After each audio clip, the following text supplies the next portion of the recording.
Students, welcome back to my channel. कैसे हो आप सब? उम्मीद करती हूँ बेटा सभी अच्छे होंगे और अपना ख्याल भी रख रहे होंगे।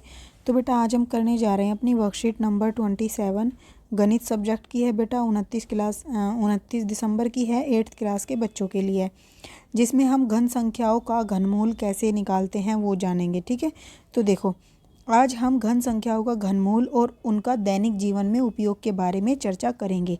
सबसे पहले घनमूल का अर्थ समझते हैं कि अर्थ होता क्या है। ठीक है, तो देखो घनमूल को गणितीय रूप में हम इस तरीके से लिखते हैं।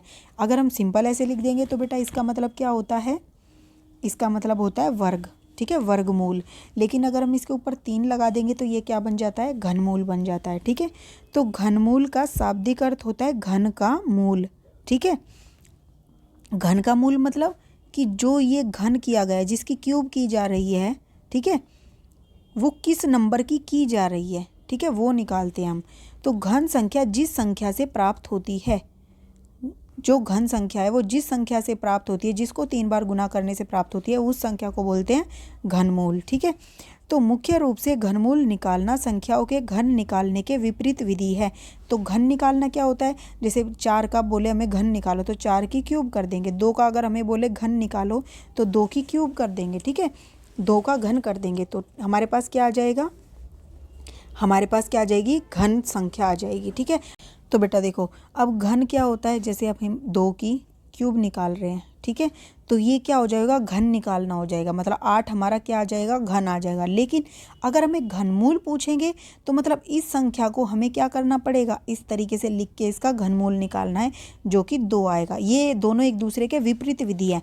अगर पूछे घनमूल निकालो तो हमें इससे ये निकालना है, अगर हमें पूछे घन संख्या निकालो तो हमें इससे ये निकालना है। ठीक है, तो 4 जो है वो 4 का घन जो है वो क्या होगा? 64 होगा, यानी कि 4 को 3 बार गुना कर दिया, अर्थात 64। अब 64 क्या आ गया? अगर हमें पूछे अब 64 का घनमूल, तो मतलब मूल क्या है जिससे हमें ये प्राप्त हुआ है? तो 64 का घनमूल क्या होगा? 4, और 4 का घन क्या होगा? 64। तो एक दूसरे के अपोजिट हैं ये। जैसे कि 2 का घन क्या होगा? 8, और 8 का घनमूल क्या होगा? 2। ठीक है, अब यहाँ पर देखो 4 की क्यूब निकाला, 64 आ गया। अब 64 का घनमूल निकालेंगे तो 4 वापस से आ जाएगा। ओके, अब यहाँ पर देखो बेटा अभाज्य गुणनखंड विधि द्वारा घनमूल। तो अभाज्य गुणनखंड विधि द्वारा घनमूल कैसे निकालते हैं? 729 का घनमूल ज्ञात कीजिए, ये दिया है। तो हम क्या करेंगे? 729 को की गुणनखंड कर लेंगे। ठीक है, सॉरी बेटा। तो देखो यहाँ पर 729 है, 729 को हम क्या करेंगे? डिवाइड करते चले जाएंगे। 3 से डिवाइड करेंगे कि 3 दूनी 6, फिर 3 चौक 12, 3 तिया 9, इस तरीके से हम करते चले जाएंगे हमें ये प्राप्त होंगे। ठीक है, तो अब इनमें से 3 में से एक 3 का पेयर, इन 3 में से एक 3 का पेयर। ठीक है, तो इन दोनों को गुना करेंगे, क्या आ जाएगा? 9। तो ये हमारा क्या आ जाएगा? इसका घनमूल आ जाएगा। तो 729 का घनमूल क्या हो गया? इस तरीके से लिख देंगे और हमारा ये 9 आ जाएगा। ठीक है, अब नेक्स्ट देखो बेटा यहाँ पर जो 27 है, 27 का घनमूल क्या होगा? ये। ठीक है, 27 का घनमूल क्या होगा? इसका निकालेंगे, जो कि 3 आ जाएगा। अब 3 का घन क्या होगा? 3 की स्क्वायर कर दो, यानी कि इसकी स्क्वायर करते ही क्या आ जाएगा? 27 आ जाएगा। ठीक है, अब -125 का घनमूल ज्ञात कीजिए। -125 का कैसे निकालेंगे? 125 के अभाज्य गुणनखंड निकाल लेते हैं पहले। तो 125 के अभाज्य गुणनखंड जब निकालेंगे तो ये आएगा। ठीक है, अब ये क्या होगा बेटा? -125 है तो इसको माइनस से गुना करो, दोनों तरफ करना पड़ेगा। ठीक है, तो दोनों तरफ गुना करोगे तो क्या हो जाएगा बेटा? माइनस माइनस माइनस, इसको तीनों से इधर गुना होएगा सबसे, तो क्या हो जाएगा यहाँ पर? -125 का घनमूल क्या हो गया? -125 को ऐसे लिखो और फिर ये -5, -5 और -5, जिसमें 3 बार है इसलिए हमारा क्या आ जाएगा? -5 ही आंसर आ जाएगा, क्योंकि ये यहाँ पर क्या होगा?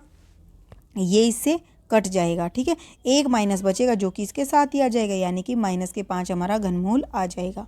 ओके, अब नेक्स्ट देखो, अगर बेटा यहाँ पर 4 बार होता ये तो हमारा क्या हो जाता? ये हट जाता। ठीक है, लेकिन यहाँ 3 ही बार आया है तो हमारा ये नहीं हटेगा, तो माइनस वाले का घनमूल माइनस में ही आएगा। ओके, अब यहाँ पर देखो, दैनिक जीवन में घनमूल का उपयोग। राम के पास एक घनाकार गिफ्ट है जिसका आयतन 512 सेंटीमीटर की क्यूब है। ये गिफ्ट है। वह इस गिफ्ट के भुजा की लंबाई बिना भुजा के माप हुए ज्ञात करना चाहता है।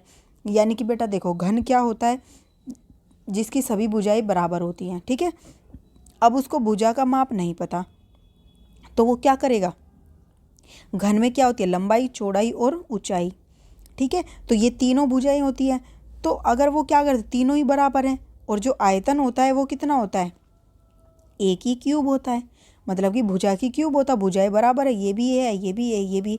तो इन तीन की क्यूब हमें दे रखा है, इसका आयतन 512। अगर हम इसके घन को हटा दें, इसका घनमूल निकाल दें, तो हमें क्या मिलेगा? एक ही वैल्यू मिल जाएगी जो कि इसकी भुजा है। तो इसके लिए 512 का अभाज्य गुणनखंड निकालना पड़ेगा। 512 का अभाज्य गुणनखंड निकालोगे बेटा, जब इसको सोल्व करोगे तो आप ऐसे करते जाओगे। 512 को 2 से बार बार, 2 एकम 2, यहाँ से 2 दूनी 4, 1 बचा, 2 पंजे 10, 2 छीक 12, ऐसे करते करते जाओगे बेटा। तो ये सारे हमारे पास गुणनखंड आ जाएंगे, जिसमें ये 3 3 का पेयर बन जाएगा, 2 2 2।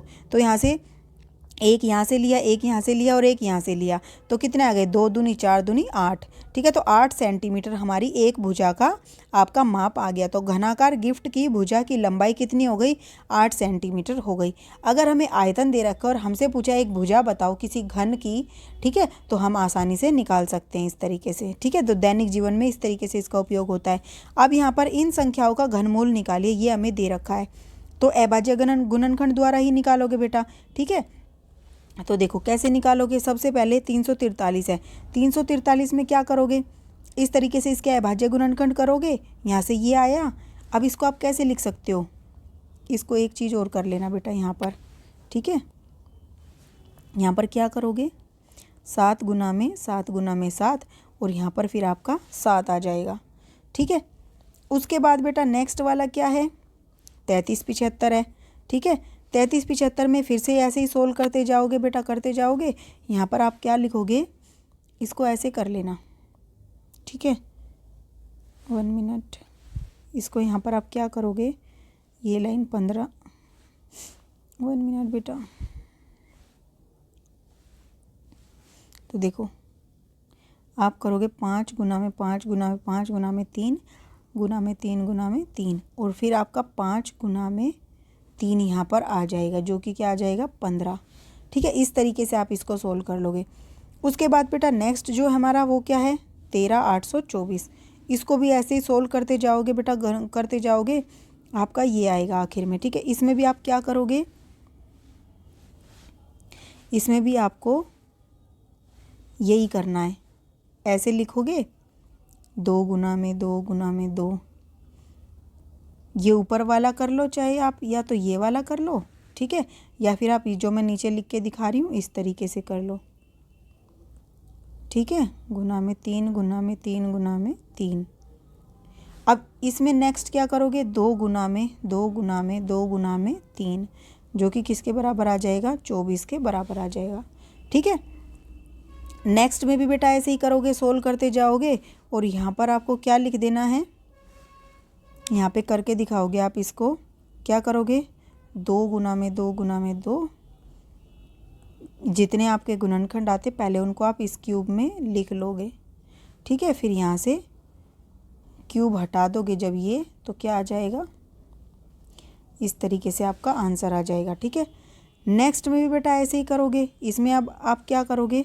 13, 1 मिनट, 13 गुना में 13 गुना में 13, यहाँ से क्या आ जाएगा? 13 आपका आंसर आ जाएगा।